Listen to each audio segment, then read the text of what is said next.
Welcome, ladies and gentlemen, to another edition of Wrestling Talks and Thoughts. I'm your host, Saeem the Dream. You know what it is, man. I'm your co-host, the Big Bad. Birthday day! Right, man. He's not coming all soft. You're right. Yeah, man. You're right. Yeah, ladies and gentlemen, thank you for joining us for another edition of Wrestling Talks and Thoughts, where we talk and wrestling and more wrestling. Yo, how was Dynamite? Lit, yo. Dynamite was lit. I'm not gonna lie. Yeah. That main event was crazy. Who was the main event? It was a triple threat between the Elite, the House of Black, and Jericho Appreciation Society. So it was like a 20-man tag match. It was like a Royal Rumble. It was a Yeah, six man, man. It people was in a the six ring, man. man. Yeah, it was a 6 man triple threat. So it was a lot of chaos, yo. Yeah, It was a yeah, lot of chaos. I gotta check it out, man. I've been trying to get into AEW, man, but I try, man. I try. I don't. I mean, I don't know. I try, and I You try. would have liked the main. You would have liked the main event though. It was a great. You had Kenny and Jericho in the ring for the first time since Mhm. like 2019. Okay. You had uh, Alice of Black, of course, but yeah, Buddy Matthews, of course. It was a great match. It was a good match. A little bit too chaotic at the end, but it was Yeah. alright. So Yeah, who it was won? alright. Who won in the end? House of Black won. House of Black. Okay. So what was Yeah. it for? Like the triple the 3-man tag 3-man Trios tag belt? titles. Yeah, the The trios one titles. yeah, the trios titles. It was okay. Which they're probably going to win. House of Black needs to get something at this point. They won the titles at Revolution. This was their first. This is their first defense. So Oh, so they have the trios titles? Oh, they yeah, have the belt. Oh, okay. they beat the Elite at Revolution. You need to check that match out too. That match was crazy. That match Who was what was the call for Revolution? the Elite and had the Elite and House of Black. You had MJF and Daniel Bryan and Brian Danielson in the Iron Man match. You Mhm. had Jungle Boy and Christian in a buried casket match. Okay. You had Warlow and Samoa Joe. Okay. Uh, Knoxville. I was going to say Hangman and Moxley. How Yeah, was that match? Hangman. That match was fire. That match was crazy. That match right there, Okay. yo, that match was not for the weak stomach, man. Like when Moxley was stabbing on Hangman in the head with the fork, yo, that was crazy, yo. Like he was really stabbing that man with the fork. You see, like all the blood start rushing down his head. I'm like, yo, this is crazy right now. That was their third match, right? Yeah, that was the third. Yeah, that was the third match, I believe. Because Yeah, it was the third match. Yeah. the first match, Hangman got injured. He suffered a concussion, and then the second match, Moxley supposedly suffered a concussion. Right? I know it's kayfabe. I know it's kayfabe, but and in this match, who won? Wait, no, don't tell me who won. Don't tell me who won. Don't tell me who won. Yeah, and then they had another match tonight. They had the they never going that feud is never going to end. So I mean, what's the bad blood between them? How did it all start? Because Moxley knocked out Hangman. Okay, That's how it started. And I'm then watching. Hangman knocked out Moxley. And then they had the Texas Death Match at Revolution. And then tonight they had the 6 man tag between Blackpool Combat Club and the Dark Order. Oh, and they were involved in the 6-man tag match. Two 6 man matches tonight. Yo, AEW do crazy. They just every match would be a tag match on AEW. Oh man, it's starting to feel like was it Vince McMahon? Vince was doing that. Remember Vince was doing that for a minute? Like he was giving us mad tag matches for no reason. He was like, yo, just piling them in. Like you have 3 tag matches in one night on a Like they smack. got a lot of trios teams over there though. they trios division is crazy. Hmm. So I don't know that, but that title gonna be bouncing around a lot. I already see it. Hmm. I already Okay. see it.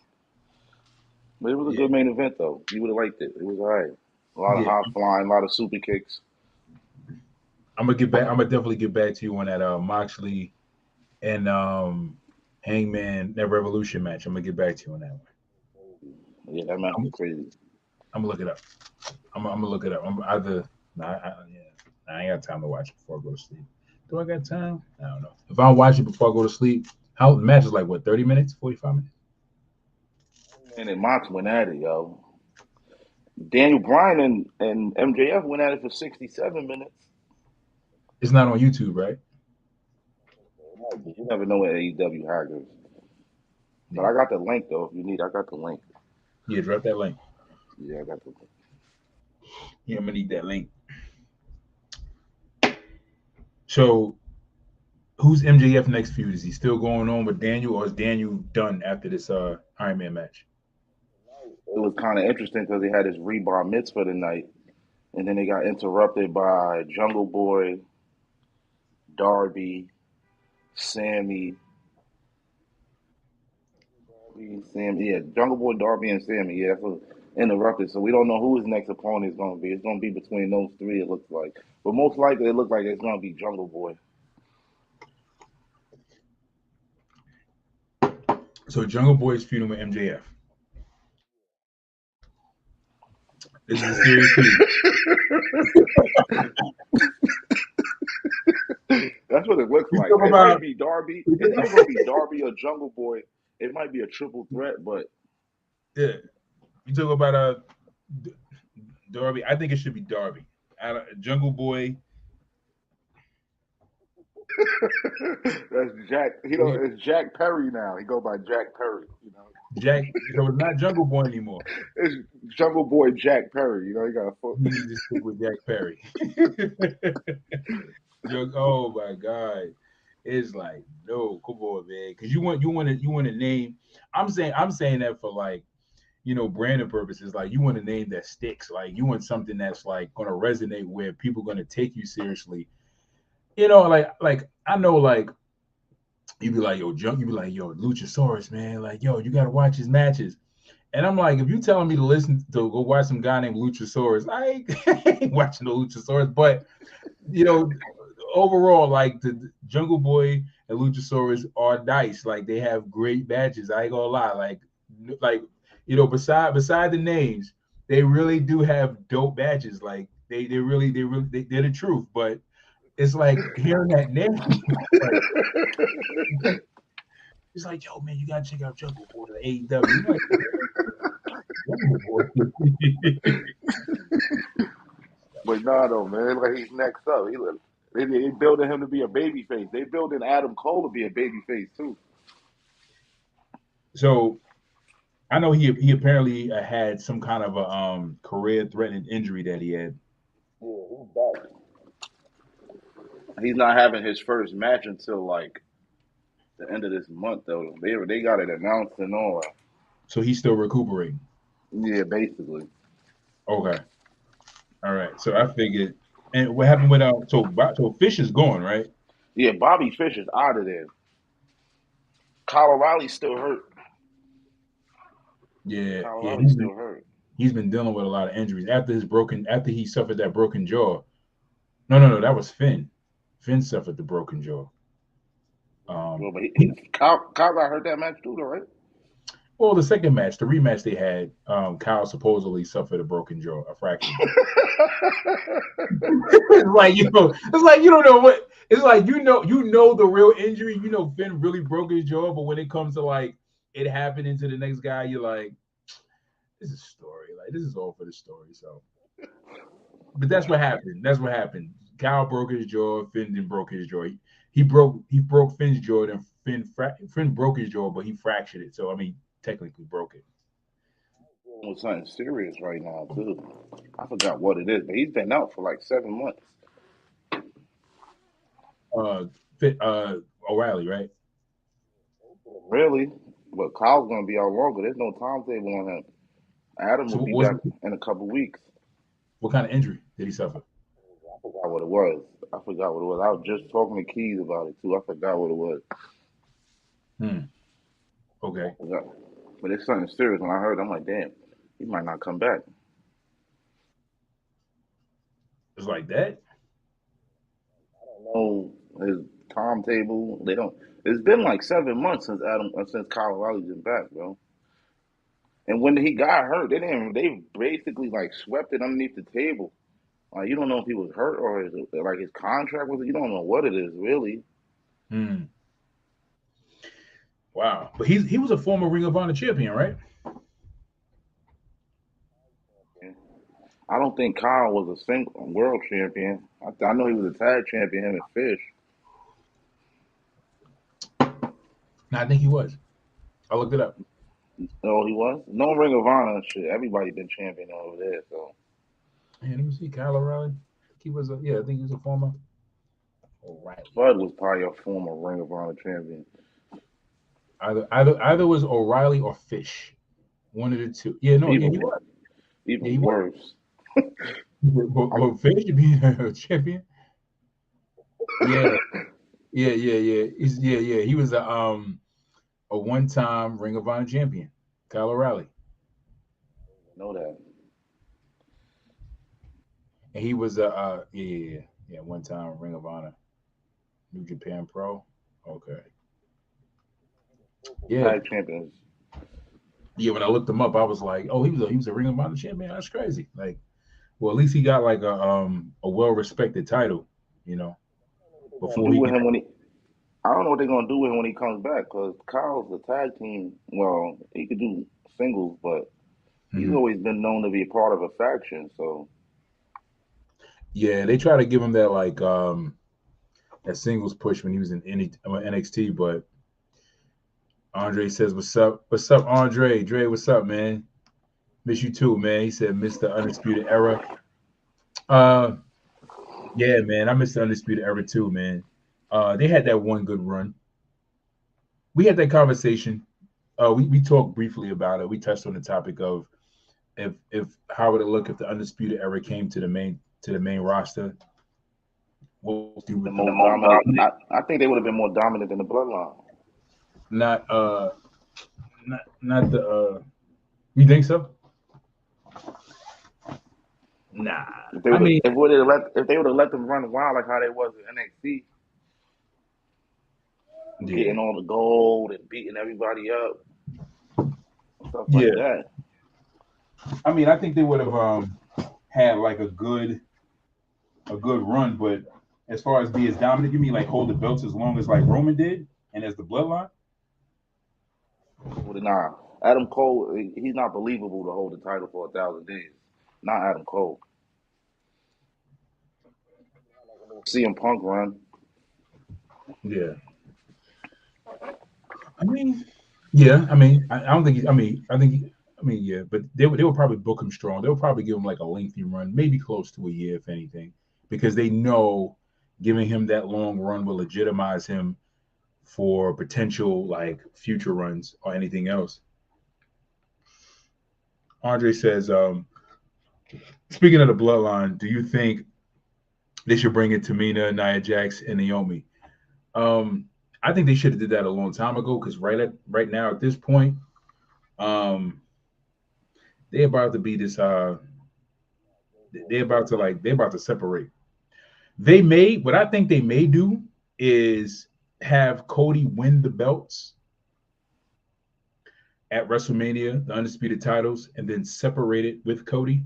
Have Cody separate the title, have the title separated with Cody. Like once he wins the belt, have him come back on um, like have Cody come on Raw, and then they announce, oh, we're gonna separate the titles of each brand, and then like have Roman take some time off, and then probably bring the Bloodline back, and then just give what you call it separate titles. You know what I'm saying?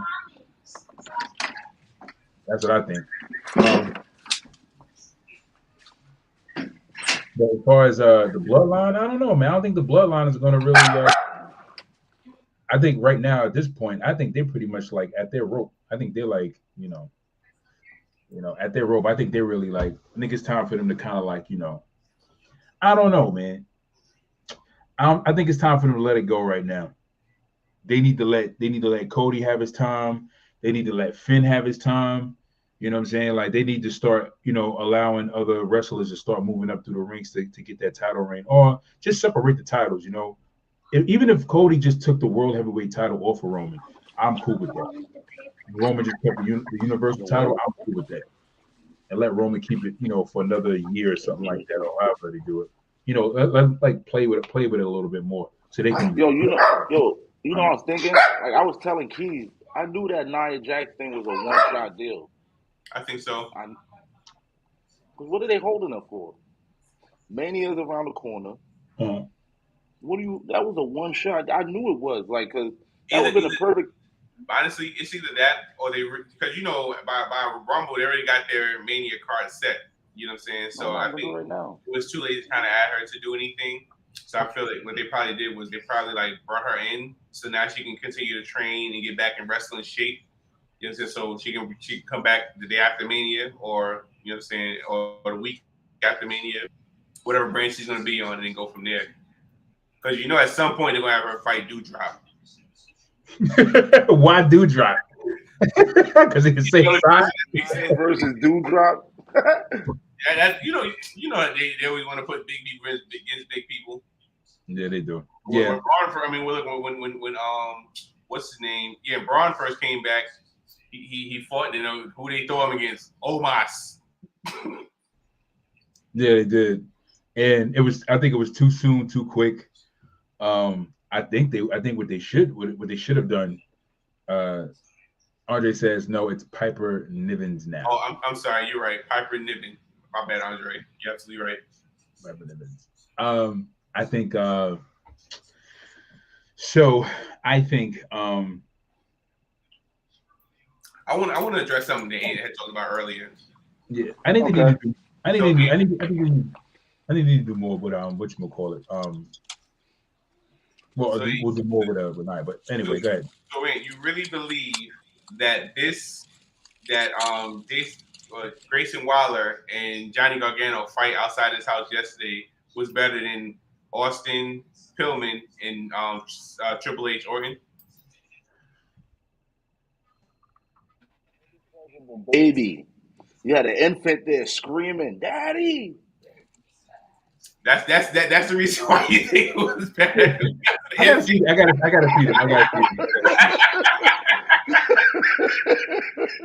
You had an infant there screaming for the top of his lungs, screaming. First off, my thing is, what kind of woman is Candace that she sat there and watched her man get beat up?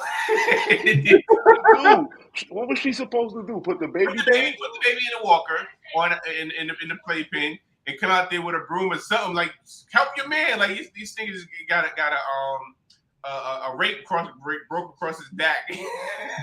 What? It got crazy. Son. It got crazy. A rake over his back, and Johnny was dead. She was like, "Is this your man? This is your husband? This is your daddy?" Yo, he got no neighbors. He must have got no neighbors. Hey, nobody come out. Nobody call the cops. Nothing. That's what happens when you make it big and your house is the last house on the corner. And they probably looked up there like, oh, they fighting again. Oh, okay. They was watching though. I'm sure if any of people that's on Johnny Gargano's friends social media, they saw the fight. They ain't calling no help. But that's today's age. They ain't gonna call for help. They gonna record it and be like, yo, World Star, or they gonna go on Facebook Live. You gonna see it that way. They're gonna be all these two crazy white boys outside fighting again. Oh, that joint crazy, son, yo. That's what happens when you bring wrestlers in the neighborhood. I knew this. That Austin Pillman. Yeah, see, Austin Pillman. Pillman had his friends outside. You know what I'm saying? That Austin beat up, and he came into the crib, and his wife was there. I don't think they have a kid, but their wife was there, and even Randy's wife was there when Triple H threw him out the window. I think what made it crazy with Austin and Pillman was that people thought it was real. Yeah, the neighbors. Yeah, everybody, because that gun. Yeah, they gun. He's like, I got this gun, and I'm gonna shoot you if you come in my house. I'm like, Jim Ross. Oh, all right, okay. We can't. And the way Austin was beating up his friends, you could tell those were indie guys. Those wasn't real life dudes, man. Of course, Austin took on the whole neighborhood by himself. you know, son. That's you know, Superman right there. where exactly. Exactly my point. Exactly my point, man. Austin always fight. Like he'll beat the guys up. He'd be like this, clubbing them. Yeah, that's how he was hitting it. That's how he was hitting it. Austin was John Wick before John Wick was John Wick. Like that. It is no way. He was throwing people in the kiddie pool. Come on, man. They be like, All he had was a wrench. On the whole neighborhood. Yo, On the whole neighborhood with a wrench, yo. Superman. Oh my God, this guy was Superman. It was like, yo, like certain people are believable. Like if Goldberg took on 5 or 6, 7, 8 dudes, I believe it. Hogan did it, I believe it. Nash did it, I believe it. When certain big guys do it, I believe it. When Brock does it, I believe it. But You when don't think Sean can take out a whole neighborhood? Shawn Michaels, Super Kick Party, brother. that's not happened. That's not what happened with them sailors. Oh, You know what happened with them sailors, right? they out. Well, hey, listen, they ain't give a chance to get. Hey, listen, we talking about sailors. They travel deep, man. Yo, they wore HBK out. he came with a black eye and everything. Yeah, out there. That's what happens when you're out there trying to deliver super kicks in a street fight. That's what happens. They give him a chance to. They say, "Oh, you think you cool? You think you sexy? Come here." They probably waited for Kevin Nash to leave. Like, wait for the big guy to leave. Myself, we're going to get this pretty boy. You think he on the cover of Playgirl, huh? Right. He going to come take our girls?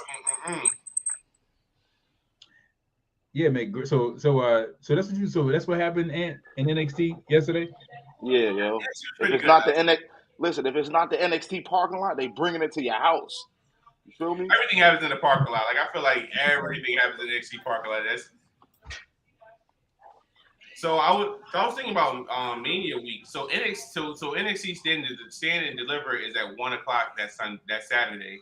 So you got stand and deliver from 1:00 to like 4, and then you got like if you watch the pre-show, you got a 2-hour window to do whatever you need to do for the pre-show, and then Mania starts at 7. What's supposed to be the main event? I think it's supposed to be a women's match, right? Supposed to be Bianca Belair. I don't think they announced the cards yet, but I know for Stand and Deliver, it's supposed to be Carmelo Hayes and Braun Breaker. And Ant made a funny post that had me dying. He said, "This is the only time you go see Braun and Melo fight for play for the championship." Carmelo Hayes, and I'm like, yo. Word. It's true. It's the only time, yo. And it's probably the only time you ever see Melo actually play for a championship. You better enjoy it. We better enjoy it while we last. Word. I think Melo team made it to the playoffs, but they never made it to a championship game. Nah, they never made it to no championship. Yeah. Well, I think so I think Melo may win it. I think they're gonna give it to Melo. He's the only like solid star on there besides Braun. Him and Braun have been like the only solid people that they've really been. Only thing about that is I feel like, well, I know for a fact whoever loses is going to the main roster. I feel like Carmelo has done everything he needs to do. I feel like he had his shine with the NXT. With the North American title. I don't see him doing that same gimmick and that same thing with the US. The heavyweight title. So I think Melo loses, and because now Sean is.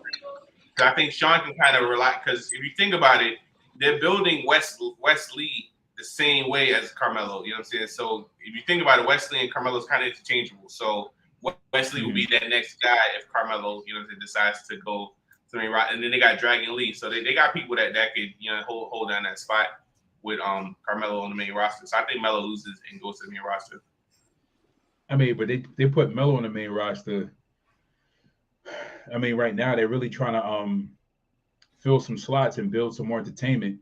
But it kind of feel because it's like when you kind of look at it now, it's like you kind of don't see the direction, but I see the direction that's happening.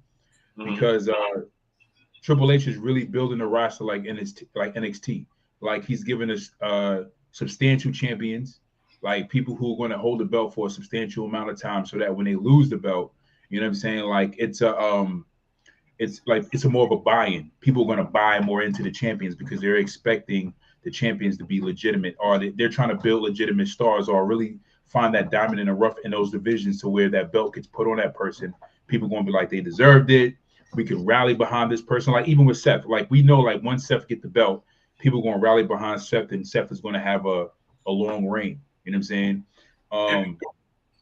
Because I feel like every time I turn around, like each champion, except for Charlotte and Austin Theory, but every time I turn around, Bianca Belair sets a milestone.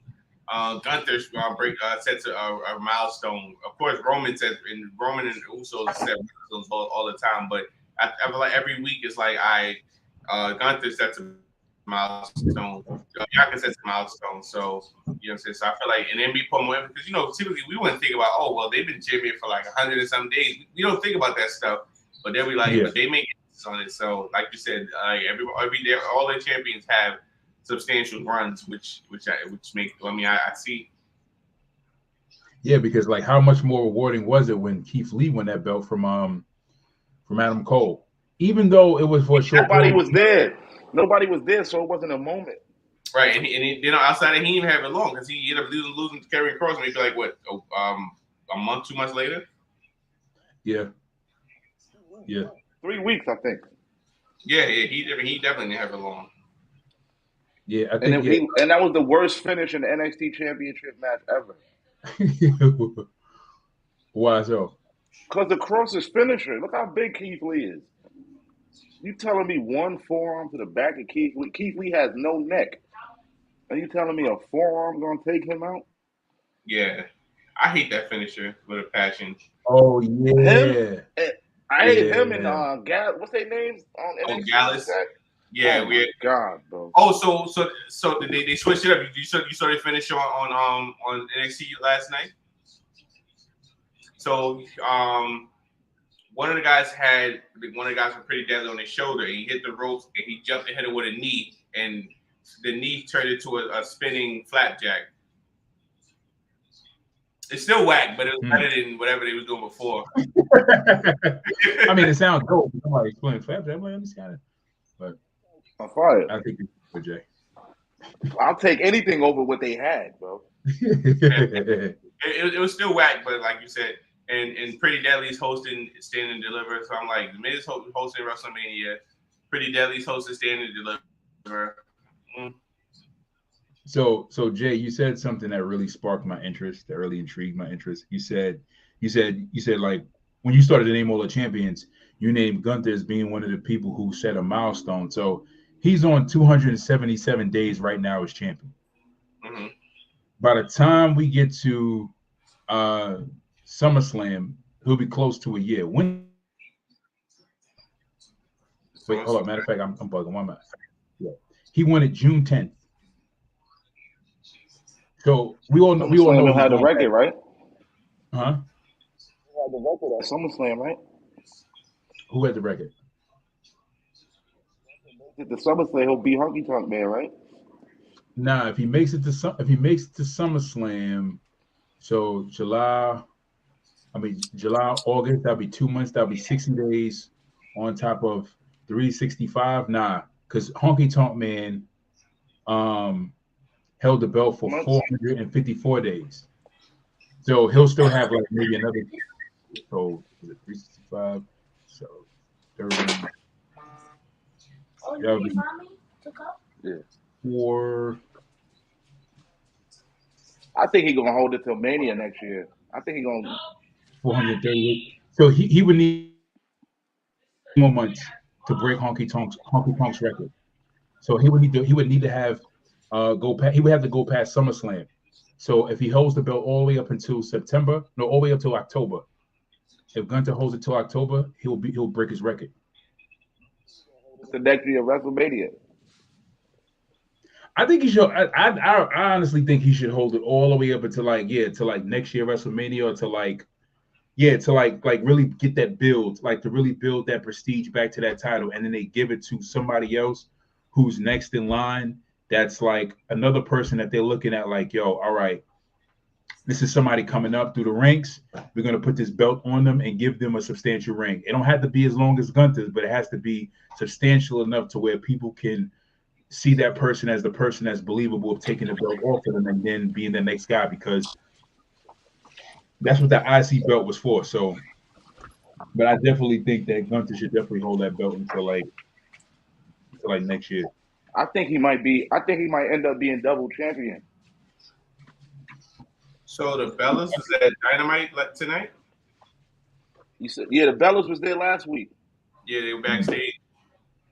I think they about to sign with AEW. They just changed their names. I'm sorry, the Garcias.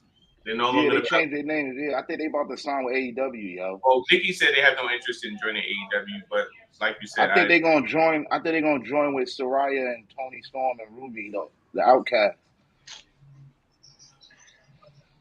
Because they couldn't get Sasha, so they like, oh, we can't get Sasha, so hey, the Bellas just quit. I seen the news. What was their discrepancy? Why didn't he sign with WWE? Because they didn't get called for the Royal Rumble. Remember? Oh, that's what it was.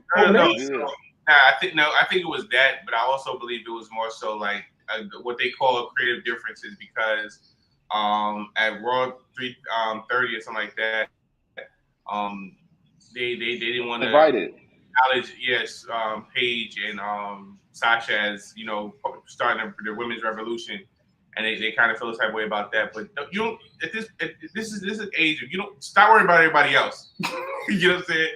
Like, if they don't want to acknowledge them, that's fine. If they're gonna acknowledge you, okay, cool. Hey, I helped start a women's revolution, but if they don't want to acknowledge anybody else, so what? Because you think the other way around. You think Paige and Sasha would be like, oh, so you're not gonna mention the Bellas? Oh, nah, we not doing it. They'd be like, okay, cool. It is what it is. Right. All right. The show must go on.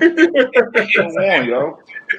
Like, the show must go on. They're gonna keep on going, man. Because they're in that moment, they're in that limelight, especially Naomi. Especially Sasha. Sasha already definitely had her moments. Like, Sasha retire right now. What are you looking at? What is that? In some capacity. I think so. How long does it charge for? About an hour. I think she probably would definitely she could retire. She had a moment in the sun. But you talking about Sasha? Sasha. Yeah, Sasha. I don't want her to retire right now. No, I wouldn't want her to retire either, but I'm just saying, like, as far as under Triple H's regime, of course, she's going to get more opportunity. But Sasha's not like, if it was going to Vince, I would be like, she still don't got to win at WrestleMania, bro. I think right now she just had to do her freedom. Sasha is 1-6 at WrestleMania, bro. And the only win she got is a tag match. She don't got no singles wins at WrestleMania. Yeah, Shawn Michaels only has Shawn Michaels only won like one or two matches at WrestleMania. Most of his matches. I think Shawn Michaels is like 6-7 at Mania. Yeah. Shawn Michaels has a. Let me see. Nah, he has one of the biggest defeat records at WrestleMania. Which is worth. Because I was like, how they call him Mr. WrestleMania when he lost like a lot of matches? Triple H is like 6-13 at WrestleMania. There's no way Shawn is worse than that. Yeah, Shawn's worse than his. He lost to Taker twice. I talk about his rocker days though. You got to add those W's too when he was a rocker. But Rockers never really fought at WrestleMania. So Shawn Michaels is 6-11. 6-11. Okay, 6-11. Okay, well, so 11 being victories, right? Or losses? Huh? 11 being losses or victories? 6 wins, 11 losses. Oh, okay. So yeah, So who had the worst WrestleMania record? I know they said a big superstar had like the worst. It's Triple H. Triple H got the worst WrestleMania. He got the second most appearances behind Taker, and I think he has the worst WrestleMania record for wins and losses. Behind Taker, I think it's Edge. Edge got the most WrestleMania victories, I think. All right, so he lost 3 times. Edge and Cena. I think Cena's like 10-2 at WrestleMania. Goldust has the worst. Goldust Goldust is 0-7. Oh damn. Damn. Hold on a second. So what's Triple H record?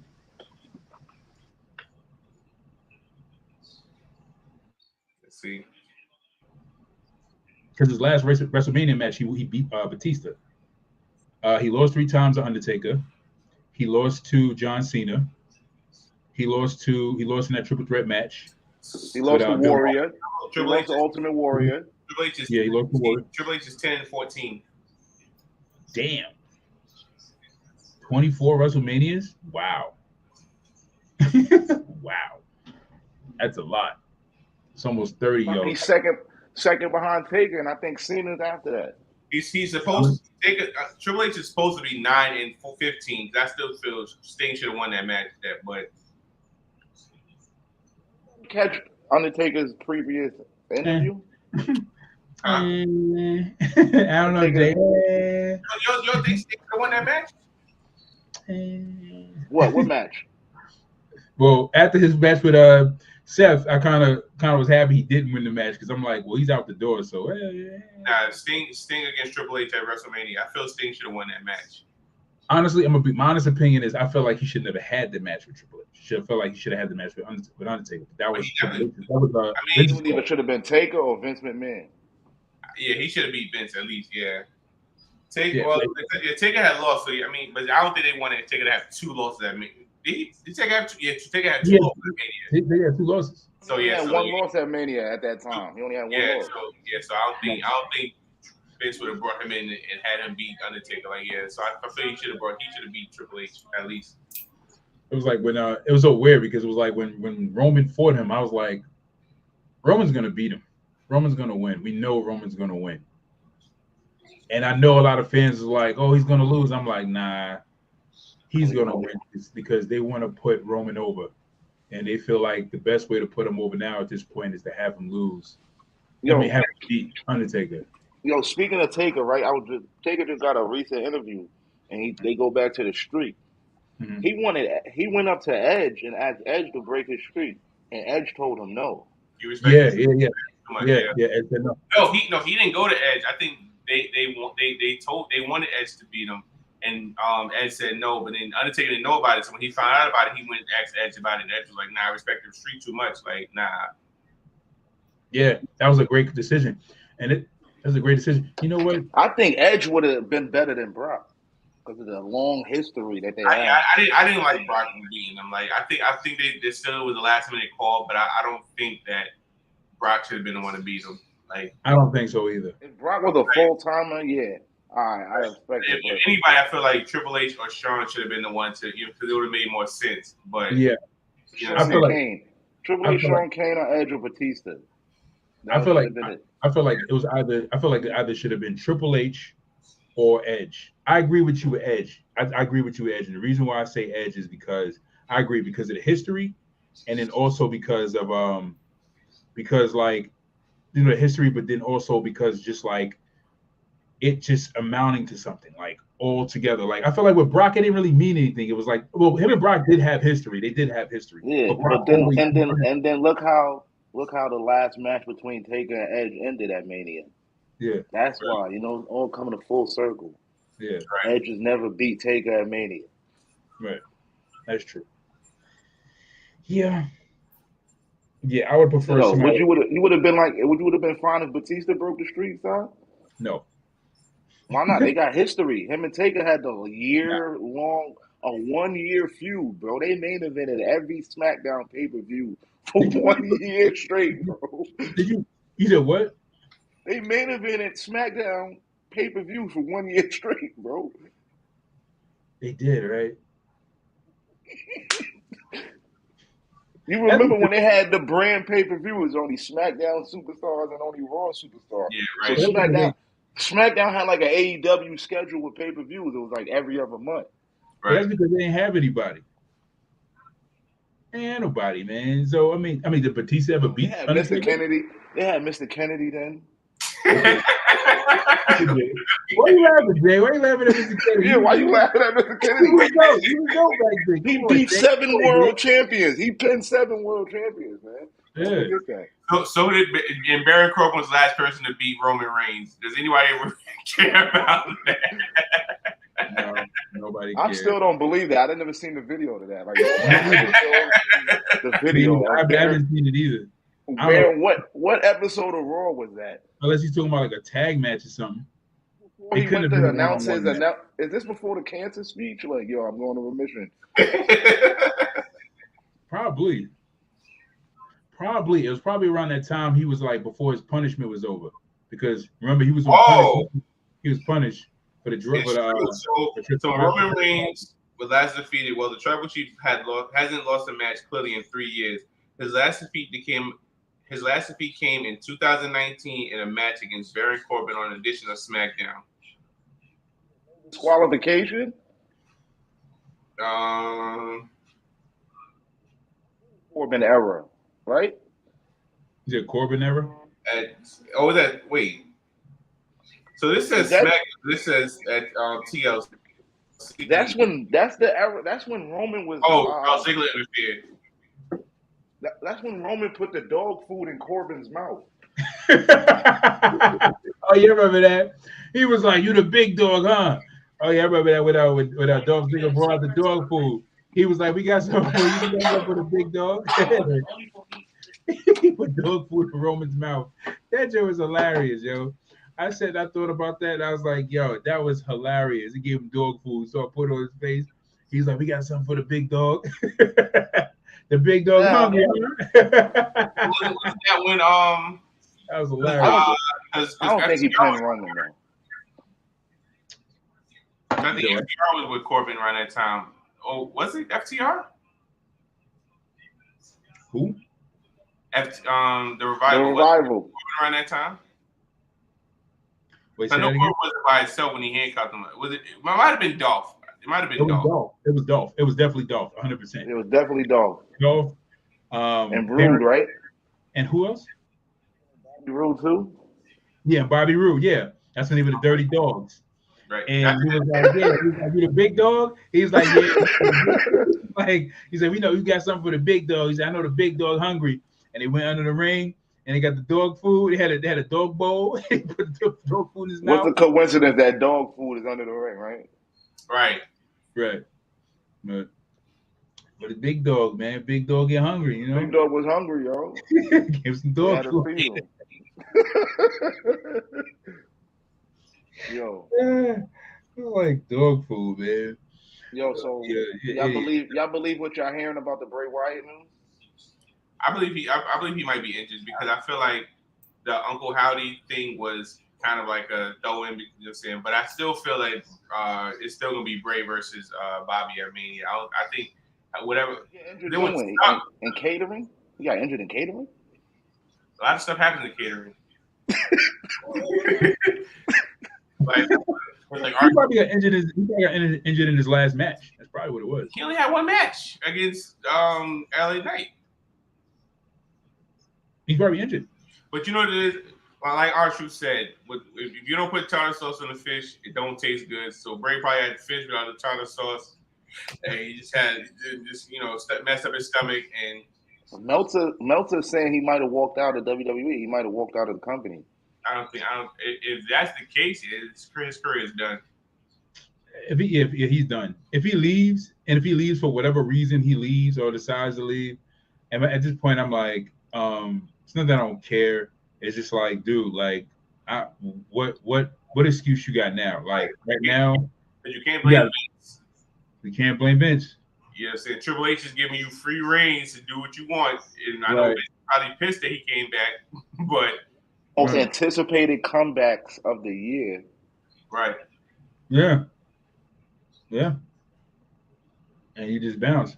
The most shocking comeback since CM Punk probably to AEW. Is he supposed to come back? I put Bray Wyatt's comeback over because CM Punk's comeback to AEW. Because Punk's we kind of knew. Like, I mean, it was speculated, but we kind of knew it. You know what I'm saying? He came back? No. The first time. No. But did CM Punk come back? You said no. No. The first time. Okay. He ain't coming back. That's over. But the crazy part about it is Kenny Omega, not sure if he's gonna resign with AEW. Now, if Triple H can try to steal Kenny, that Or I heard he's trying to get Jay. yeah, I heard he's yeah, trying to get. I think Jay already signed. It's over. I think he's trying to get Jay White. I heard you know what I'm saying. I heard they're trying to get. They hoping Kenny and the Bucks don't resign. They're gonna try to. They trying to get the whole Bullet Club. They trying to get Hikaru and Tonga too. If I can tell you right now, if Triple H can somehow get Omega, but I you know I haven't really been watching AEW besides, but I feel AEW would be okay without the Elite. But if Triple H can try to bring them on, that would be you know that would be interesting TV. If Bullet Club, he built the Bullet Club in WWE, like how NWO was. Oh my god! But do it right. But like make it like manage it right, where they have good solid booking but I mean but without a doubt, you already know Triple H is going to take care of the faction. Like you would have to, but honestly, you would have to, and this goes to what and Sean always talk about long-term storytelling, because they always throw jazz about how Cody left and him and his friends built the organization, and so somehow the Bucks, the Elite come and they join Cody, and they were like, all right, well, now we came to take over WWE, or we came to take over Raw. That's crazy. And maybe that at that point, Cody. Yeah, I mean, if they do it, they could do it. They could always. I mean, they could. I think they could do it, but I'm quite sure, like Triple H and other like even having Kevin Nash or just Kevin Nash there, or even Hogan there to sit back, and Eric Bischoff just sit back and have a conversation with Triple H. Like, if we could do the NWO again, this is how we would do it. We would do it like this, but we would do it this way, so that way it would have more substance to it, to where it could last long, and it will be something that can be built and fizzle out, but then built up again. I feel like if you do that, you would have to put like if you make the club with the Elite, Cody, AJ, the OC, you know what I'm saying, and make this big club that's just dominant, just beating up everybody. Of course, Cody would have to be heel, obviously, but they would have to be on Raw and SmackDown, just dominating, just taking out everybody. I mean, of course, the Bloodline wouldn't have beat it, because now it'd be crazy if the Bloodline be like, yo, we can take them out, we just need help, and they start trying to recruit, and everybody be like, we ain't rocking with y'all. Like, y'all took us for 3 years, you think we're gonna drain with y'all? So that would be just interesting. I think they should do that. Like, and if they do decide to do the Bloodline, they should hold off for about like a year. Hold off a year, because we already had a dominant faction with the Bloodline, and we need like we need a champion. We need like long champions. Or they could just again separate the titles, and they just have the Bullet Club hold one title, and then have another champion with a title. You know what I'm saying? Like, they could do it that way or whatever. Listen, the Bloodline is going to go all the way until the next War Games. I'm telling you. So the Bloodline is cool. The Bloodline is a faction, but you need a gang. And I think if the club goes to WWE, that would be a gang. Because honestly, like, I miss those days. Honestly, like, you know what I'm saying, when you had the Shield, no matter what three people you put against the Shield, they always came out on top. And it was like, yo, who can beat these guys? Like, I'm sick of this. You know what I'm saying? And then even when you had the Nexus, when they would kind of like dominate everybody, and you're like, yo, Nexus was trash though. You like the Nexus? The Nexus was trash. Nah, B. I like the aspect that they were. You know what I'm saying? Like, they were a gang, so to speak, and nobody can beat them, and they were just dominating, and they were just jumping people for no reason, and nobody was able to beat them. Now, they tried it with Retribution, but then Retribution went from 20 members to 5 trash. Every week you saw people with masks. Yeah, I didn't get that. That was weird. I'm like, yo, when I first seen that, I'm like, yo, this is crazy. I told you I was gonna be trash. When I seen how they were like pinning and coming in the ring and trying to dominate, I'm like, yo, just looking at their body movement, I'm like, oh, this is trash. This is gonna be bad. Yeah, it's like, now, like I said, now you would have kept it like that, because it seemed like it was a bunch of people. But then when you saw who was officially part of Retribution and all the other guys was going, you're like, wait, So you had like 20 people, but now you're stuck with. And it was funny. They was going to NXT crowd beating up the fans. Like, I was like, yo, wait a minute. But as far as like NXT goes, Nexus when they came in, they was a dope group. What happened was, I mean, we all know what happened. It was just poor booking decisions. Like Nexus would have been like WWE's answer to NWO, their version, but done in an alternate way. I'm gonna tell you why. Like I'm gonna tell you, because if the plans that Vince McMahon had, if he would have stuck with his plans and he would have never changed his mind and just not listen to John Cena's stupid behind, like, you know what I'm saying? Like everything would have worked out. You know what I'm saying? Because Vince McMahon plan was for that. Can't blame Cena for that. I'm bro, I'm gonna tell you what happened. And this is you can look this up, it's all facts. So at Survivor Series, when they had the Survivor Series, I think it was either Survivor Series. I think it was SummerSlam. When they had that 7-on-7? Right. Yeah, it was a SummerSlam match. So Wade Barrett was supposed to win the title. He was actually promised the title. He was supposed to win the title. Right. He didn't win the title because John Cena goes to Vince and says, no. So it's John Cena, Vince McMahon, Jericho, and Ed on the phone, and they're discussing the match. And then Vince McMahon pitches the idea. He said, "Listen, this is the idea I have. I think Wade Barrett should win the title and go on, hold the title, and go on to WrestleMania and fight John Cena for the belt. You know, it will build for a good main event." John Cena and then I'm sorry. Chris Jericho and Edge pitched that to Vince. I'm bugging. And they said, "Yo, this is what we should do." It was like, listen, Nexus is hot. Let them go all the way, win the belt, carry the titles, get the titles, win more titles, carry it all the way to WrestleMania, have the belts taken off of them, or have the main title taken off of Wade Barrett. That's it. You know, build John Cena as the big baby face. He has a main villain to take down. Let them cause chaos. Blah blah blah blah blah. This is what Jericho and Edge pitches to Vince, and they say while Cena's on the phone. Cena says, "No, the fans need to go home happy." That was it. Right. I remember that.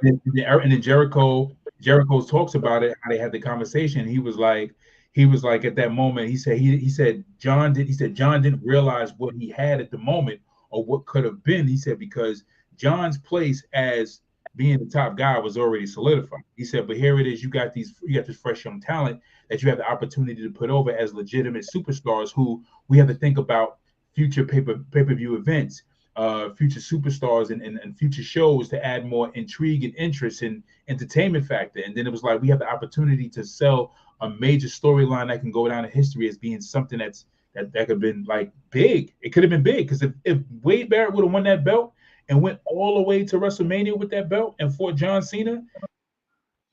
So he was supposed to win it at SummerSlam. He was supposed to hold the belt from SummerSlam all the way to next year's Mania.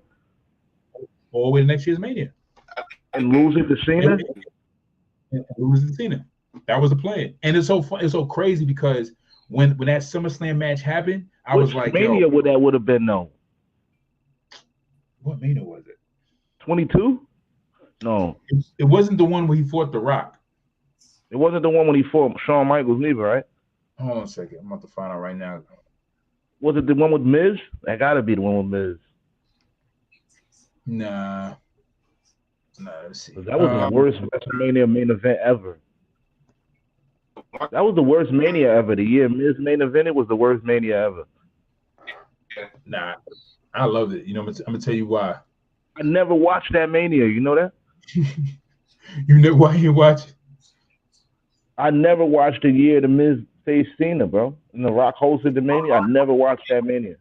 The only thing about that Mania was like, you know, Miz, it was a double count out, and Rock like, no.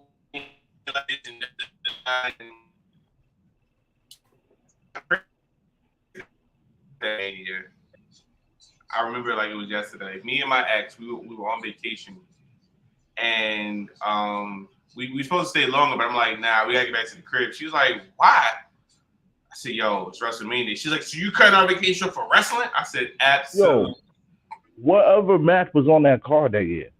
Let me see. Oh, here we go.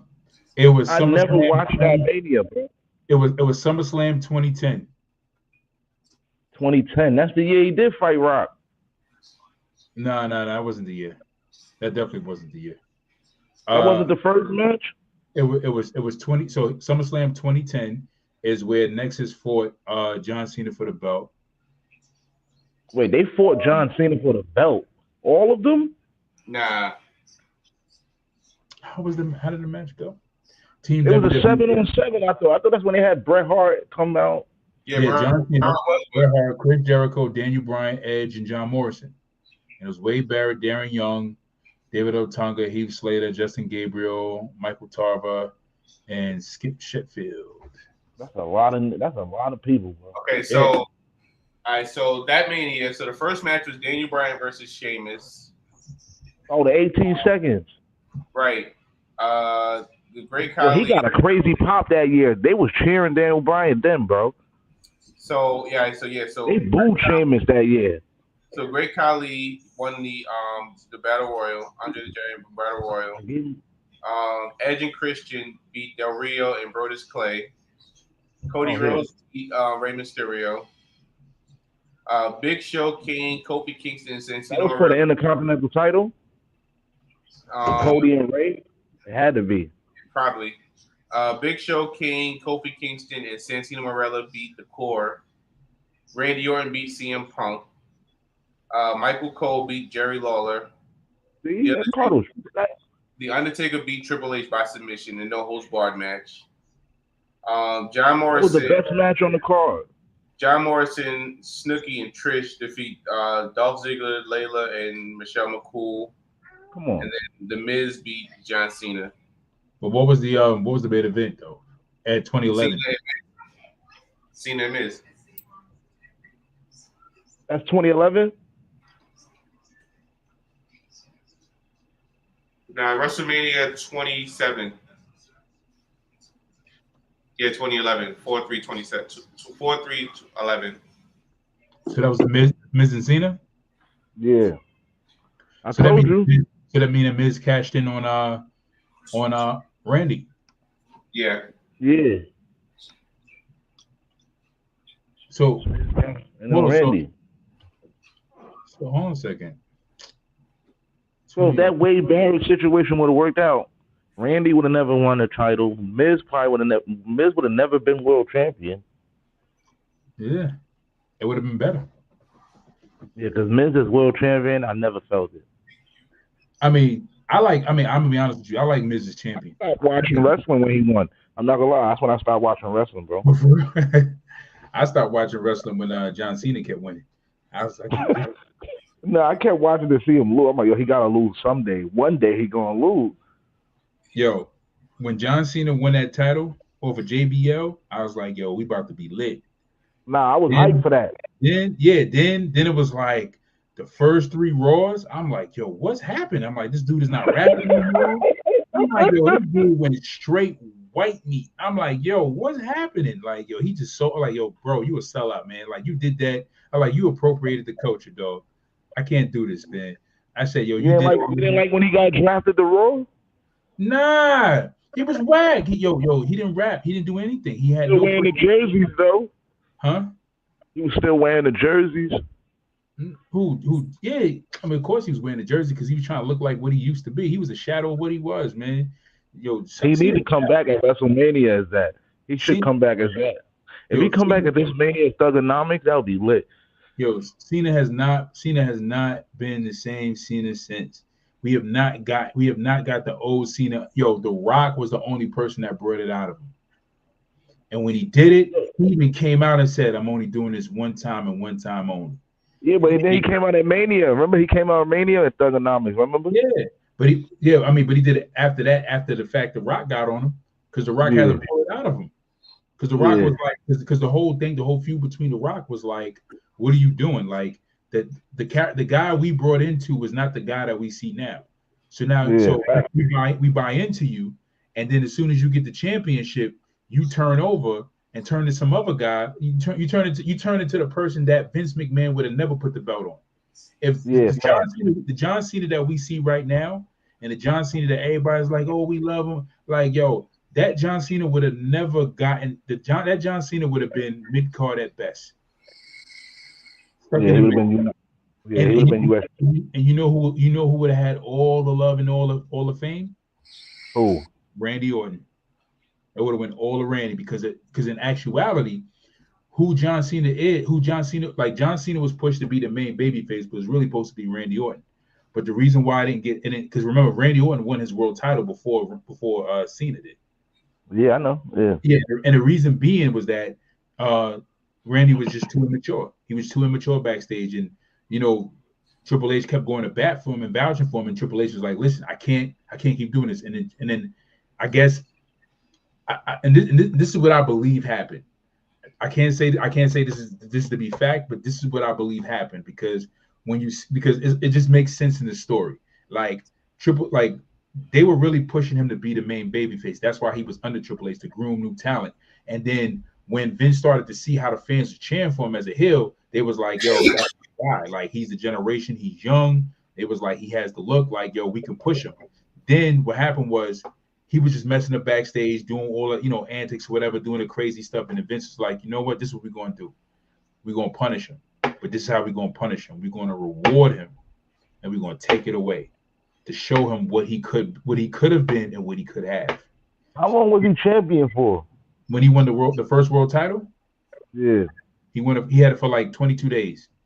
And I remember because that storyline is what, like, when John Cena was champion, I'm sorry, not John Cena champion, when Evolution was, like, when Triple H had the whole Evolution going, like, yo, he was getting under my skin. I couldn't stand it. But then I was watching it off and on. But then when Randy won that title, when Chris Benoit won the title, I kind of started watching it, but then Chris Benoit wasn't too great as a champion anyway. But he was a great wrestler.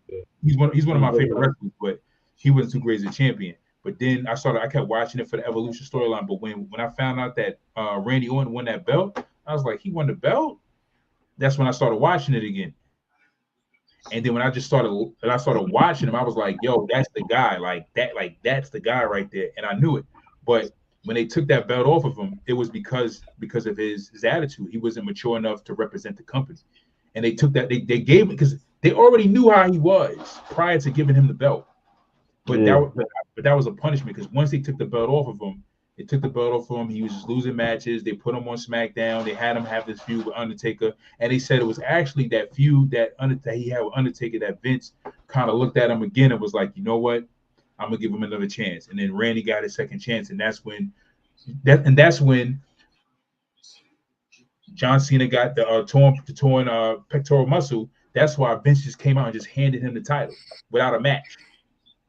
You know what I'm saying? So that shows like that because you can see it in the time, you can see it in the story. Like Vince is coming out and handing you the title. That means that Vince, y'all know, if Vince hands anybody anything, he loves him. Like that's his choice. Yeah, that's a fact. Yeah. He handed Randy that title, like, here, it's yours.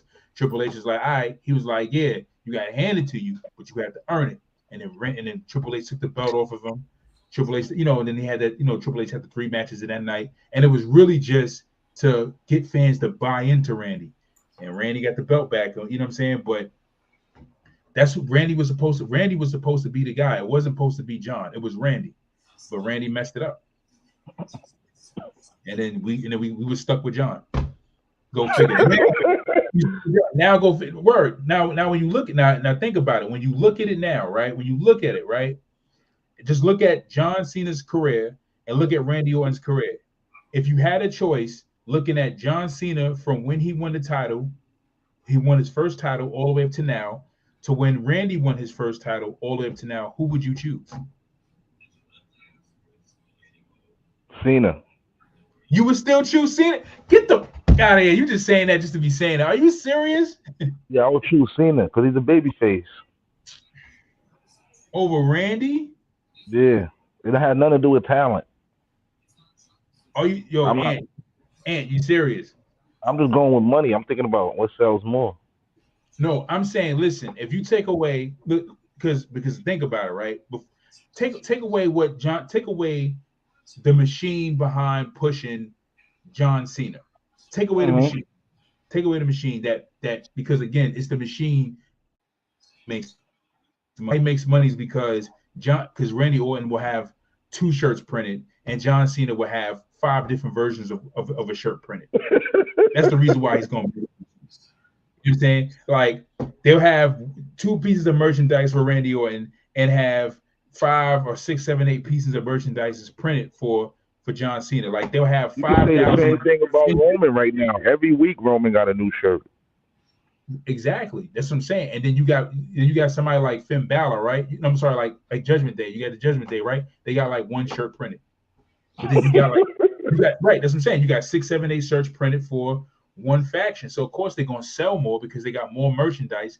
They got more to meet the demand. Even if there is no demand, they're like, yo, we ain't got no more Finn Balor shirts, but what we do have is more Bloodline shirts. You want the Bloodline? You know what? They are hot. I take it. You know what I'm saying? Like, I'll take it. Man, it's what can't lose. You know what I'm saying? So they're gonna do that. But the thing about it is when you look at Randy, right, and you take away just the sales, take away the sales and the money, right, and just look at the characters and look at just John Cena from when he won his first championship all the way up to now to Randy Orton winning his first championship all the way up to now. It's a no-brainer that Randy is the choice because Randy has better. Randy's still hot. If Randy came back right now and stepped in that ring with John Cena, everybody will be cheering Randy more than they cheer Cena. Of course, I agree. You don't think so? No. What? Yo, listen, bro, listen. When who is it? Drew McIntyre won the title, right? He won the title, and at the same, everybody was cheering. I'm like, nah. Randy got on the mic. I was like, he's the guy. He's on fire. It was like, it's Randy. Randy's on fire. I'm like, he's on fire. Like Randy was having the best career. He was having one of the best periods in his career. I'm like, yo, he's on fire. I was like, yo, he's going to win the title. They got to put the title on him. They got to put the title. I'm like, how is he hotter than Drew? How is he? Drew was supposed to be the man. How is he trash? Huh? Drew was trash. That's why. But Drew was high at the time. Drew was supposed to be hot. Man, he was a pandemic champion, man. He was a pandemic champion. I like when Drew won it, but then he became a boring champion. Like it was like, all right. Yeah. It's like the Lakers pandemic champion. Pandemic champion. I personally feel like with Drew, I think we would probably like Drew if he would never won the belt. I think him winning the belt kind of made us like, all right, enough of him. You know what I'm saying? I think having the belt kind of hindered his career. Yeah. I was mad when they put the NXT title on Drew. Like I feel like Dolph should have beat him. You know what I'm saying? So therefore, it would have been like, all right, you know what I'm saying? But the fact that he was a champion, I mean, and I see it like a double-edged sword. Like you can't have you had to have Drew as the dominant champ because, like you said, he was during the pandemic. He was the only person they really had. But yeah, I feel like I don't know. Like I really personally feel like when after Drew won the belt, like that's when his height kind of went down. It was just like, all right, enough of Drew. And you know what I'm saying? So Shad says, I'm choosing Randy every time, hands down, in the ring. Natural ability supersedes John by leaps and bounds. Of course. Exactly. But I definitely agree with you, Shad, 100%. But yeah, at the time, Jay, I know you remember. I remember we had an episode of this. We were talking about this when Randy was on fire. We was like, yo, this dude is on fire. I'm like, yo, put the title on him. Like it was just crazy. It was just like you felt it, and then it was like literally like after Drew had his he had his first reign, and it was like, yo, like this is like, yo, all right, we had enough because you gave Vince what he want as far as the look, as far as the image, but as far as how you coming across and how you're selling us to be the top guy, like what you like, nah. It's like, you okay? You would have rather Dolph Ziggler than Drew? Hell yeah. Me too. I'm gonna tell you why. Why Dolph Ziggler more than Drew?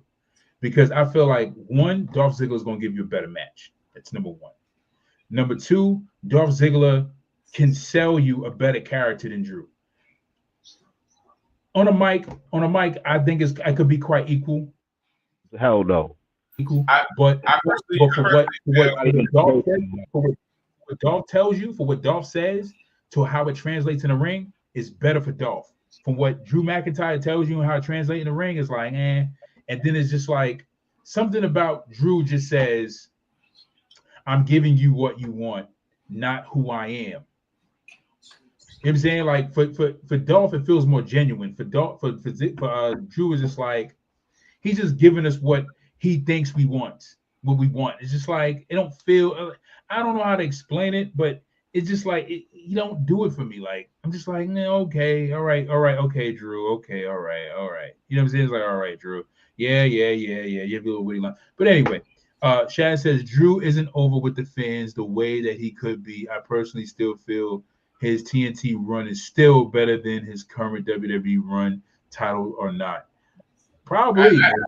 I didn't see TNA Drew. I ain't gonna lie. I didn't see TNA Drew neither, so I seen TNA Lashley, but not TNA Drew. Yeah, even though I seen the match that they had, the match that they had in TNA was better than any match they ever had in WWE, though. Now, if you talk about TNA Lashley, that's the TNA. I think TNA Lashley was better than WWE Lashley.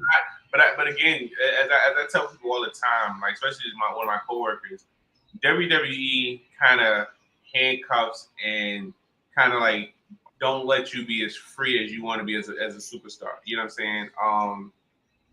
For example, if you look at AJ Styles highlight, like I never watched TNA like that, but I've seen highlights. You know what I'm saying? And a lot of if you go on YouTube and look at AJ Styles highlights, the stuff he's doing in those highlights in TNA and stuff like that, he's not doing half of those moves in WWE. Now, is it because of him getting older? Maybe, but at the same time, it's like a lot of those stuff that he's doing. Like he'll pull out like the springboard 450 time to time, but he used to do that regularly on the TNA. Like a lot of his and a lot of stuff he does. I'm like when I think I saw one of he did like a backflip reverse DDT. That move is crazy. So that's something he should do every week. But you know he'll pull that in a while. But he pushing 50, so I mean, I don't think we're gonna see too much flipping from AJ anytime. Pushing 50. Who's pushing 50? AJ ain't pushing 50. Yeah, he pushing 50, bro. He like in his 40s. He like 43. Let me see. Hold on a second. AJ. I think AJ may be older than me. 46. I know he's older than me. Hey Siri, how old is AJ Styles? 46. Yeah, he pushing 50. One moment. Okay, I found this on the web for how old is AJ Styles. Check it out. Bro, he pushing 50. Shad says, do you guys think that if Dolph didn't get injured every time he had a major push, he would be on par with a true HBK 2.0 career? Absolutely. I'll put it to you like this, bro. Like the fact of the matter is this, is that, and we know this, like looking into, because you understand, Shad, like that he got injured, right? You know about Dolph Ziggler's injuries, right? And it wasn't so much that he really got injured so much. It was really when he caught that concussion, right? He caught a concussion, and that concussion had him out for about like a month or something like that, or a few weeks.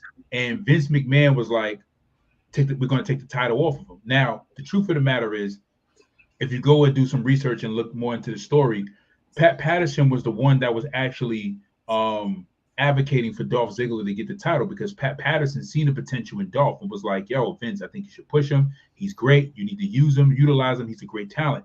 And Vince McMahon never took Dolph Ziggler seriously. And then Vince McMahon was like, you know what? We'll have him win the briefcase, but that still doesn't mean he's going to win a championship. Then when they needed something to kind of like, because I think it was a night after WrestleMania, and Alberto Del Rio won the championship, and Alberto Del Rio wasn't getting over with the fans as much as he thought he would, which was a no-brainer. But what happened was Vince was like, all right, we need something to bring the fans up, because this is the night after WrestleMania and the crowd is dead. They was like, yo, have Ziggler go out and cash in the briefcase. He knew it would get a reaction. The crowd went nuts, but Vince knew Dolph Ziggler was over. He goes in, cashes the briefcase, gets the briefcase. And my point is that when Vince told him to go cash in the briefcase, he turns to Pat Patterson and says, that doesn't mean he's going to keep the title for long, and says that again. So Vince McMahon didn't believe in Dolph. That's the only reason why uh whatchamacallit was held back the way he was. Because you think about it, Vince Roman Reigns was hurt recently. That's the reason why he hasn't been on like episodes of like Raw and SmackDown, because he was nursing an injury. I think one pay-per-view he didn't fight was because he had an injury, but they kept the belt on him. You know what I'm saying? And it's not because he just had a lengthy ring. Like there was times that like performers were hurt. You know what I'm saying? And Vince didn't take the belt off of them. You know what I'm saying? And he didn't have the dude had a concussion. It was like you didn't have to take the belt off him after having a concussion. Like he could heal, let him get let him get his strength back. Have one pay-per-view without him there, let him get his strength back, and then give him that same push. But Vince McMahon is the one who ultimately makes those decisions, and he decides who he wants to, extend that grace to, and who he doesn't want to extend that grace to. But I believe it 100%. I believe he would. Right. And to go further into your point, like if you don't really believe in somebody, you don't like somebody, I'm saying, like that, and they get hurt or something like that, you're like, see, here's my point. This is the same reason why I didn't choose this person. You know what I'm saying? Like you said, there's a lot of people that was hurt that they kept the belt on, but since Vince never really fully invested in Dolph, you know what I'm saying? Dolph, he's like, see, this is your guy, and he can't even stay healthy long enough. You know what I'm saying? So it's just like, if you don't believe in somebody, then you're gonna be like, all right, when you're waiting for that one moment to prove your point, to be like, see, this is why I didn't do this with this guy, because you see my point. You know what I'm saying? Even though it's an invalid point, but you know what I'm saying, that's how he feels. And I mean, like I said, I can name a lot of wrestlers that was hurt that kept the belt. You know what I'm saying? And they was just like, all right, well, we're gonna keep the belt on you. You just come back when you can. But so to switch gears, so I had a conversation with my boy Shard the other day, or was it yesterday, matter of fact, and so I was watching this video where it was like wrestlers who recently lost their accents.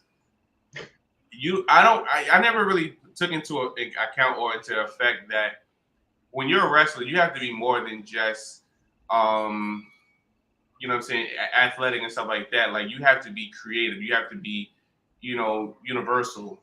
And so if they're like, yo, we want you to be a Hispanic guy, you gotta, you know what I'm saying? And you have to be able to entertain on that level. Because we look at people like Kofi. When Kofi came out, he had a heavy Jamaican accent. You know what I'm saying? And all of a sudden, he became Kofi. Lana, when Lana first came, you know what I'm saying, she was talking with a Russian accent. And then when she was on Total Divas, they kind of made her say, all right, well, we're going to let you lose the accent. But she said it was hard for her because she was so used to using that accent that trying to talk in her normal voice was, you know what I'm saying, it was hard for her to flip that. Even Luke Harper, you know what I'm saying, like, they want him to be a Southern guy, but they say he made a comment and he sounded like a New Yorker. So they was like, yeah, no, it's not gonna work for you. You just don't talk. You know what I'm saying? So right. So a lot of things you don't really think about, like, all right, if they tell you need to be this kind of person, like, you have to embrace that accent. Like, even Carmella, like when Carmella was in NXT, she had a thick Italian accent. Then all of a sudden, out of the blue, it was gone. You know what I'm saying? So, like, I just said that to say, like, you know what I'm saying, it's a lot of, like, you know what I'm saying, these superstars, I think they don't get enough credit for their creativity of, you know what I'm saying, how they adapt to character and things like that. Even Triple H, you know what I'm saying, Triple H, when he was in WCW, he had a thick blue blood accent. Then when he came to WWE as Hunter Hearst Helmsley, he kind of had the same kind of accent. And then all of a sudden, he started talking, he's from Greenwich, Connecticut after a while. Right. But yeah, I mean, like, but yeah, no, I definitely agree. But to kind of go right back into real quick, I just want to say this about what you're saying about Dolph, or just about Shad when you mentioned Dolph, just to show how much Triple H and Shawn and how Triple H and Shawn really believed in Dolph.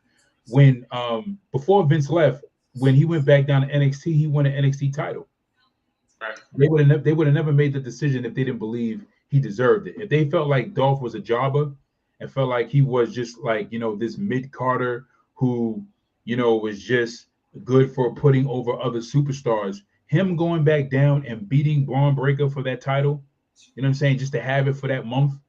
You know what I'm saying? And then not only have it for that month, but then when they went and had that match at that pay-per-view, I think it was Stand and Deliver, they had the best match out of the whole pay-per-view. It was one of the best matches of that. It was the best match in that whole pay-per-view. You know what I'm saying?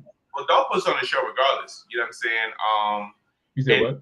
I said Dolph puts on the show regardless. You know what I'm saying? Yeah. I know Sean would hate to hear that, but Dolph puts on the show. And outside of that, like Dolph sells. And I think it got to a point where they told Dolph, yo, you sell too much. You know what I'm saying? I felt like that was an excuse. I mean, no. Well, you know, I think they even told Sean that same thing. You know what I'm saying? Sean sells too. Yeah. Right. I mean, he said he was selling against Hulk Hogan, right? Oh, Sean was selling to the point in that match it became comical because Sean was like, "Yo, I'm gonna spit in your face," you know what I'm saying? And you don't want to go, you don't want to have this rubber match. You want to have one match and that's it. All right, cool. Watch this. You know what I'm saying? I know Hogan was getting pissed, but you know what I'm saying? What can you do? Yeah, that just Sean didn't like Hogan, man. Sean didn't like Hogan. But listen, that in itself shows how much they believed in him. Like the fact that they put the belt on him shows a lot. You know what I'm saying? You had you got whatchamacallit, Apollo Crews who went down. There's only two former world champions. Three former world champions that went down to NXT and won NXT Gold after leaving, or not after leaving, either never being there or leaving. And that's Dolph was never there, but his first time there, he won NXT Gold. Finn Balor left, won the Universal title, went back down, won NXT Gold. Charlotte left NXT after winning NXT Gold, went back down, won gold. There's only three people that did that so far. You know what I'm saying? So that goes to show like how much they believed in him. Huh? In the New Day. Right. In the New Day. Yeah. In a New Day. So, but again, it goes to show like the fact that they allowed Dolph to win that belt. And Solo. How do you even forget about Solo? Well, what he did. He went back. He won the North American title, and that's when the Bloodline had all the belts. But then I think he ended up losing. It didn't count. It did count. It count. They took. Yeah, they took back. Remember? Yeah. They stripped him up because he's no longer NXT, which is crazy because you let all these people, like you said, New Day, Dolph. You know what I'm saying? Dolph was at NXT, but he was a champ. You let New Day, you know what I'm saying, go on SmackDown at NXT, but you tell you tell Solo that he can't be the North American title because that, as Bianca say, because he don't go there. Like, right, because that was the point because they didn't want to because they felt again NXT's development. They didn't want that title to leave development because they didn't want him showing up on Raw and SmackDown with the titles because they didn't want to separate the brands because it was like, well, if he can do that, have the NXT champion, that's gonna open up a door that we don't want to open wider. We just want to keep it. We just want to keep NXT here, keep the main roster here, and that's the reason why they did it. Because even when Dolph Ziggler won the belt, he didn't go back to the main roster with the belt. Yes, he did. No, he didn't. Dolph was on Raw with the belt, and New Day was definitely on SmackDown every week with the NXT tag titles. Let me see. They were. Let me see. Dolph Ziggler. I'm gonna YouTube this. Well, he didn't. What did he go back to the main roster after? Yeah, who? Dolph. Yeah, Dolph went back to Raw because I think the week after, Braun came to Raw and I think they had a match or Braun fought Bobby Roode. But yeah, Dolph was on Raw with the NXT title. You're right. He was. He was. Yeah. That's crazy. He was after WrestleMania 38. He showed up with Robert Roode with the NXT title. Yeah, that's what I'm saying. They showed up on the main roster with the belts. That's what I'm saying. So what makes Solo different? Because he's in the bloodline. Yeah, probably because of that. And then they said, "Oh, we want to take the belt off of you because when you come out with the belt, and you shake your butt, it's disrespectful. Yeah, but yet New Day got the belts twerking every week, but it's alright. Right. I think Chad says nowadays there is a much better structure as far as development. So the talent who comes through the ranks now have a much more polished character structure, and the company isn't trying to blatantly push people who stand out terribly in stereotypical vintage character molds. Well, I mean, well, we know that because Triple H is now head of creative, so he's making sure that all the people that are moving through the ranks are getting substantial, solid, legitimate pushes, and they're not going to be subject to you know to personal bias. He knows that. I mean, we know that he monitors these guys who are being developed because he's part of the development process, like how Vince was supposed to be, and that was the whole point of what Triple H did with NXT. Like he made these guys main roster ready. So when they were posted, so when Kevin Owens came up, when Seth came up, when Big E came up, when all these guys were coming up, they were supposed to be. Those guys were made to be main roster ready. And it was like when they get up there, Vince just wanted to change their whole gimmick. He turned Karrion Kross to a gimp. You know what I'm saying? His little sex slave make him out and look like a sex slave without the little bowl in his mouth or whatever. But anyway, Simulation 2.0, like that shit was.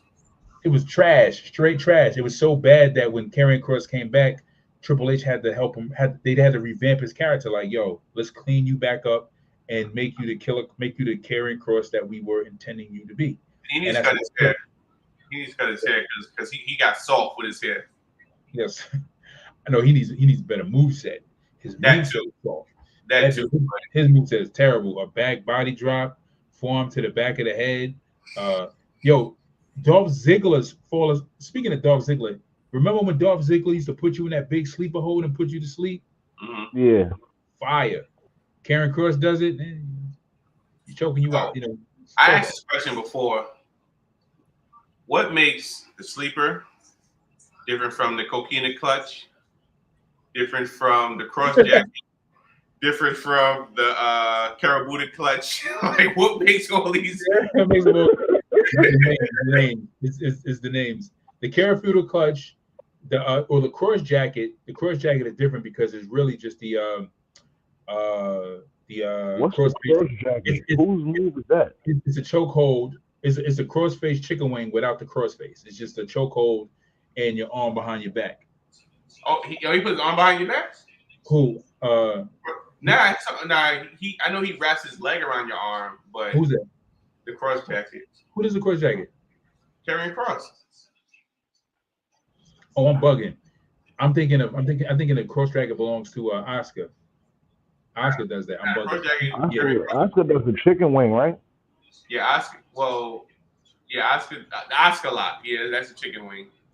Yeah, it's chicken wing. Crossface chicken wing, but it's not the cross. Well, I mean, she doesn't do the crossface. She just put your arm behind your back. Chad says, I believe it was basic. It was because they needed an active mod card champ on NXT, and Solo was locked. I'm sorry, mid card champ, and Solo was locked in full time on the main roster, being a part of the bloodline. That's why he's saying that's why he took the title. Shad says that's exactly what I mean by Vince using those vintage stereotypical character molds. Remember, that was the same package that Farouk. Absolutely. When Farouk had the that blue condom on his head, the little blue helmet or whatever it was. Yeah, little blue gun his head. And even the names, like the names even recycle. Like as I said before, like Ludwig Kaiser used to be Ludwig Borga. You know what I'm saying, back in the day. Yeah. But have y'all noticed how hard your girl Samantha Irvin, when she announces certain people, like she puts like a lot of like I'll be sitting here down like, yo, come on, Samantha. Especially like when she introduced Gunther, yo, she be going like she goes in though. Yeah, she be like Ludwig Kaiser. And the Intercontinental Champion Gunther. I'm like, all right, okay. But she don't announce Ricochet with that much passion. She's like, oh yeah, Ricochet. Ooh, Ricochet.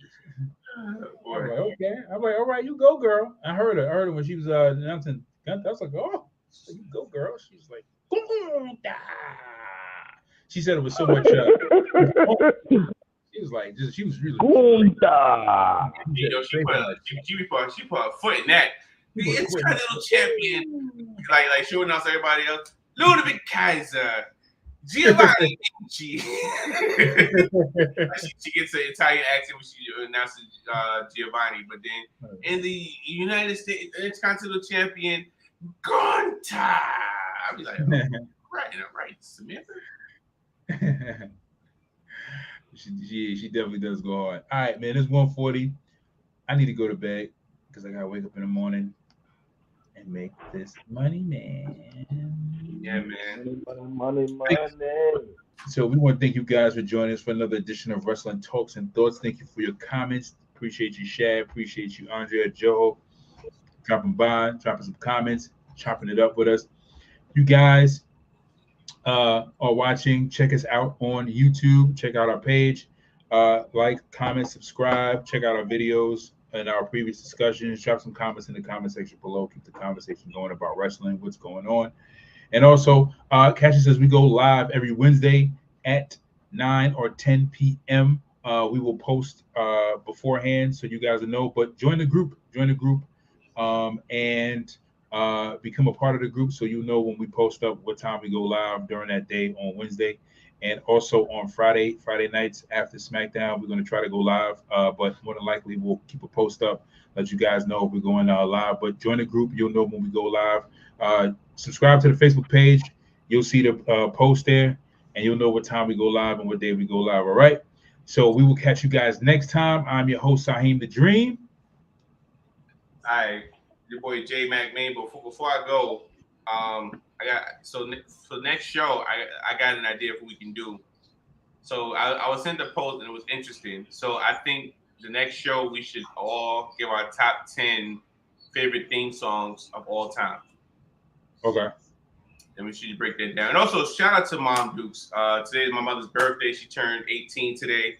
So that's why I was on the phone with her, talking to her. But yeah, today's Mom Dukes' birthday.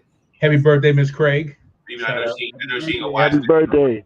Yeah, she ain't gonna watch this, but happy birthday, Miss Craig. I mean, she should be watching it. All that wrestling she done took or paid for you over the years, man, on shows and pay-per-views. She didn't. Well, first, that was a lot of negotiation, and I credit my grandmother because I had to go call her like, yo, mommy, and let me order this for this event. Like, you need to go talk to her. So, grandma had a lot of say so in that, but yeah, definitely. But yo, I'm your boy, the protege, J Mac Main, and the big bad booty, daddy. Dang, tongue tied. I need to put a little. Holla if you hear me, man. Holla the big bad booty daddy, and we'll see you guys later. Peace.